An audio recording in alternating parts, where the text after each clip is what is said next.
जय हिंद मेरे प्यारे साथियों। तो कैसे हैं आप सब? आशा करता हूँ आप सब अच्छे होंगे। जो ये डिबेट मेरी स्पेशल होने वाली है पुरानी पेंशन योजना को लेकर होने वाली है, क्योंकि आपने देखा होगा हाल फिलहाल में जो पुरानी पेंशन योजना का मुद्दा है वो एक बार फिर से गरमाने वाला है। देश के महानगर या दिल्ली जो मान सकते हैं देश की धड़कन है, तो वहीं पर जो है पुरानी पेंशन योजना के लेकर पुरानी वाली जो दिल्ली वाली डिबेट हुई थी उसको लेकर मैंने एक स्पेशल टॉपिक बनाया था। एक डिबेट हुई थी मेरी, वो बहुत अच्छा लगा मुझे आपसे कि आपने उसमें मेरा पूरा सहयोग दिया। ऐसे ही एक दिल्ली एक बार फिर से गवाह बनने वाली है पुरानी पेंशन योजना को लेकर, क्योंकि इस बार की जो महारैली होने वाली है वो दिल्ली में फिर से होने वाली है। 3 नवंबर को दिल्ली में फिर से महारैली का आयोजन किया जा रहा है। बात मुद्दे की है, पुरानी पेंशन योजना को लेकर तीसरी बड़ी रैली का गवाह बनेगा रामलीला मैदान। 3 नवंबर को जुटेंगे देश भर के कर्मचारी और स्पेशल टॉपिक भी ये रहेगा।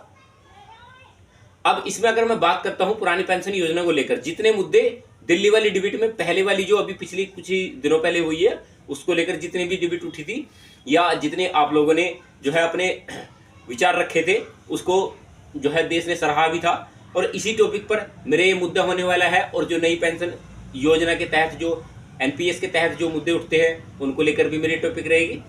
अब एक बात करते हैं, 1 अक्टूबर को रामलीला मैदान में ही पुरानी पेंशन संक्रांत महारैली का आयोजन किया गया था। वहीं इसका आयोजन नेशनल मूवमेंट फॉर और पेंशन स्कीम एनओएमपीएस के बैनर तले हुआ था। एनओएमपीएस के अध्यक्ष विजय कुमार बंधु ने कहा कि पुरानी पेंशन जो है कर्मचारियों का अधिकार है, वो उनको मिलना चाहिए। इसी को लेकर केंद्र एवं राज्य सरकारों के कर्मचारी संगठन पुरानी पेंशन पर निर्णायक लड़ाई लड़ रहे हैं। केंद्रीय कर्मचारियों की 2 विशाल रैलियों के बाद अब तीसरी विशाल रैली महादिल्ली में होने वाली है। रामलीला मैदान फिर से है एक महारैली का जो है गवाह बनने वाला है। अब इसमें बात करते हैं एम्प्लॉयज एवं वर्क के बैनर तले होने वाली इस रैली का आयोजन all India state government employees foundation सहित कई गवर्नमेंट एम्प्लॉयज फाउंडेशन की सहित कई दूसरे संगठन भी हिस्सा लेंगे। रैली में केंद्रीय सरकार के सक्षम 7 मांगों के लिए तैयार किया गया है। रैली में केंद्रीय सरकार के समक्ष 7 मांगे रखी जाएंगी। इसमें सबसे पहली मांग होगी कि हमारी जो पुरानी पेंशन योजना है उसको बहाल कर दीजिए, हमें एनपीएस से कोई लेना देना नहीं है। अब इसमें जो खास व्यवस्था या खास बात करते हैं हम, इसके अलावा केंद्र सरकार में रिक्त पदों पर नियमित भर्ती के जरिए भरण करना होगा। निजीकरण पर रोक लगानी होगी। 8वें वेतन आयोग का गठन भी जल्द से जल्द सरकार को करना होगा। और जो इसमें जो अगली मांगे होंगी वो 18 महीने का जो आपका डीए रुका हुआ है उसको भी जल्द से जल्द सरकार को देना होगा। ये कुछ मुद्दे रहेंगे उस जो है 3 नवंबर को जो पुरानी पेंशन योजना के तहत महारैली होने वाली है उसमें कुछ स्पेशल मांगे भी रहेंगी। एजेंडे में ओपीएस के अलावा ये भी मांगे रहेंगी। वो भी क्या हो सकती हैं आप जान पा रहे होंगे। Confidence of central government employees work के महासचिव एसपी यादव ने बताया कि सरकारी कर्मचारियों की लंबित मांगों को लेकर पिछले साल से ही चरणबद्ध तरीके से प्रदर्शन किया जा रहा है। दिसंबर 2022 को दिल्ली के तालकटोरा इंडोर स्टेडियम में कर्मचारियों के जॉइंट नेशनल कॉन्फ्रेंस के घोषणा पत्र के मुताबिक कर्मचारियों की मुहिम अब आगे बढ़ाई जा रही है। इस कड़ी में अब 3 नवंबर को दिल्ली के रामलीला मैदान में भी आयोजन किया जाएगा। रैली के एजेंडे में ओपीएस की मांग सबसे ऊपर रखी गई है। बतौर यादव कर्मचारियों की मांग की एनपीएस एक्ट में संशोधन किया जाएगा। एनपीएस को समाप्त करके और पुरानी पेंशन योजना को बहाल करने का मुद्दा मेन रहेगा। केंद्र और राज्य के जिस विभाग में अनुबंध पर या डेली वेज पर कर्मचारी हैं उन्हें अवलंबित नियमित किया जाएगा। निजीकरण पर रोक लगाने और सरकारी उपक्रमों को नीचे करने की सरकार की मंशा बंद हो। डेमोक्रेटिक ट्रेड यूनियन के अधिकारियों को पालन सुरक्षित हो। राष्ट्रीय शिक्षा कार्यक्रम का त्याग किया जाए और 8वें वेतन आयोग का गठन किया जाए। ये कुछ मांगे रहेंगी। ओपीएस पर हो चुकी है कर्मचारी की 2 रैलियां। पुरानी पेंशन योजना को आप जानते होंगे कि पुरानी पेंशन योजना को लेकर 2 बड़ी रैलियां हो चुके हैं। उससे भी उन रैलियों से भी काफी हद तक आपको लाभ मिला है। अब बात करते हैं इसमें ओपीएस पर हो चुकी हैं 2 रैलियां, इसमें थोड़ी सी डिबेट करते हैं। केंद्रीय और राज्य के कर्मचारी संगठनों ने सरकार को स्पष्ट तौर पर बता दिया है कि उन्हें बिना गारंटी वाली एनपीएस योजना को खत्म करके परिभाषित एवं गारंटी वाली पुरानी पेंशन योजना की बहाली से कुछ कम भी मंजूर नहीं होगा।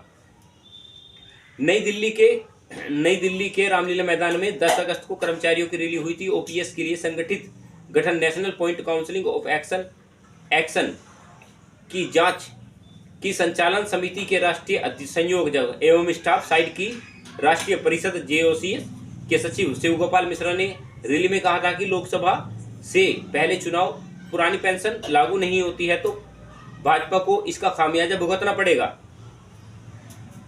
अगर हम बात करते हैं इसमें जो पुरानी पेंशन योजना का मुद्दा है वो, और इसमें जो निर्णायक मोड़ जो होने वाला है, इसमें क्या होने वाला है, अगर हम बात करते हैं पिछले वाली डिबेट की, 1 अक्टूबर को रामलीला मैदान में ही पुरानी पेंशन महासंक्रांत रैली का जो आयोजन किया गया था उसको लेकर बहुत बड़ी एक डिबेट भी उठी थी।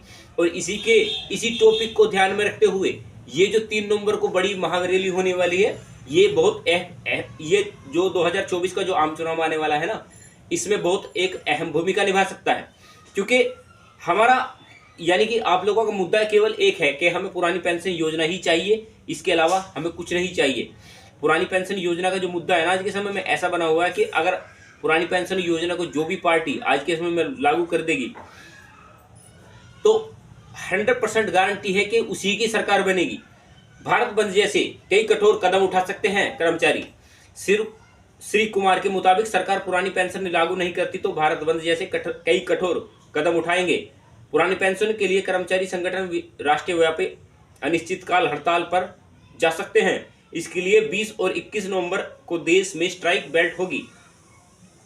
कर्मचारियों की राय ली जाए तो और बहुत बहुमत हड़ताल के पक्ष में है तो केंद्र एवं राज्य में सरकारी कर्मचारियों अनिश्चितकाल हड़ताल पर चले जाएंगे। उस व्यवस्था में रेल थम जाएगी तो वहीं केंद्र एवं राज्य के कर्मचारी कलम छोड़ देंगे। अब इसमें अगले पॉइंट की हम अगर बात करते हैं, पुरानी पेंशन बहाली के लिए केंद्र एवं राज्य के कर्मचारी एक साथ आ गए हैं। लगभग देश के सभी कर्मचारी संगठन इस मुद्दे पर एकमत हैं। केंद्र और राज्य के विभिन्न नियमों और स्वायत्त पत्र संगठनों ने भी ओपीएस की लड़ाई में शामिल होने की बात कही है। कर्मचारियों ने हर तरीके से सरकार के समक्ष पुरानी पेंशन बहाली की गुहार लगाई है, लेकिन उनकी बात सुनी नहीं है। अब उनके पास मात्र एक विकल्प बचा है कि अनिश्चितकाल हड़ताल पर चले जाए। 10 अगस्त को 1 अक्टूबर की रैली में से भी ज़्यादा लाखों की संख्या में पुरानी पेंशन के लिए कर्मियों का आना निश्चित किया गया है। तो दोस्तों, आशा करता हूं जो मेरी ये डिबेट हुई थी इसके बारे में जो आपको जैसे भी आपके मन में सवाल उठे या कुछ भी आपके मन में सवाल हो तो आप मेरी वीडियो में कमेंट्स कर सकते हैं। क्योंकि मैं जानता हूं कि जो मेरी वीडियो पर कमेंट्स आते हैं तो मैं समझ सकता हूं भी आपकी जो है इस समय पर कैसी परेशानियों का सामना आप कर पा रहे होंगे। क्योंकि जितनी आपने जो सैलरी की है या आपका जो सैलरी बेस है डीए के पैसे की अगर हम बात करते हैं तो उसमें भी जो है आपको संपूर्ण तरीके से संपूर्ण लाभ नहीं मिल पा रहा है। तो ये जो मेरी डिबेट हुई है इसको लेकर आपके मन में जैसा भी सवाल हो आप मेरी प्लेलिस्ट भी देख पा रहे होंगे। क्योंकि मेरा हमेशा से मुद्दा यही बनता है कि मैं पुरानी पेंशन योजना और ओपीएस एनपीएस इन सब टॉपिक पर वीडियो बनाता हूँ। चलिए दोस्तों, चलते हैं, मिलते हैं नेक्स्ट वीडियो में। तब तक के लिए जय हिंद, जय भारत।